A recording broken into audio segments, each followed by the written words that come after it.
আসসালামু আলাইকুম এভরিওয়ান।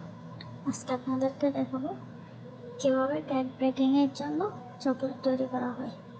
সম্পূর্ণ হোমমেড তৈরি এই চকলেট ঘরে থাকা অল্প উপকরণ দিয়ে আপনি এটি সহজে বানিয়ে নিতে পারবেন।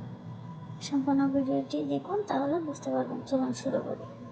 প্রথমে আমরা নিয়ে নিচ্ছি এখানে ময়দা, তারপর নিয়ে নিচ্ছি বেকিং পাউডার বা বেকিং সোডা, তারপর নিয়ে নিচ্ছি তেল, 1 কাপ দুধ, 1 কাপ চিনি, 1 কাপ কোকো পাউডার। প্রথমে আমরা একটি পাত্রে ময়দা, কোকো পাউডার, চিনি দিয়ে ভালোভাবে মিশিয়ে নিলাম। মেশানো হয়ে গেলে এতে দিয়ে দিচ্ছি তরল দুধ। তরল দুধগুলো দিয়ে ভালোভাবে মেশানো হয়ে গেলে এবার চুলায় তুলে দিলাম। চুলায় দিয়ে লাগাতার আমাদেরকে নাড়তে হবে এগুলোকে, যাতে নিচে লেগে না যায়।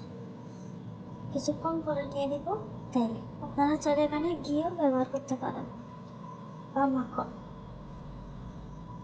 এরপরে একটি চামচের সাহায্যে আমরা এগুলোকে অনবরত নাড়তেই থাকবো, যাতে নিচে চকলেটটি লেগে না যায়। তারপরে দিয়ে দিচ্ছি সামান্য লবণ।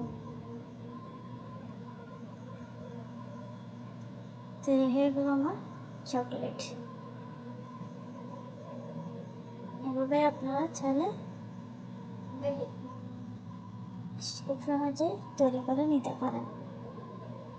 কেক বেকিংয়ের জন্য একদম পারফেক্ট একটি চকলেট রেসিপি।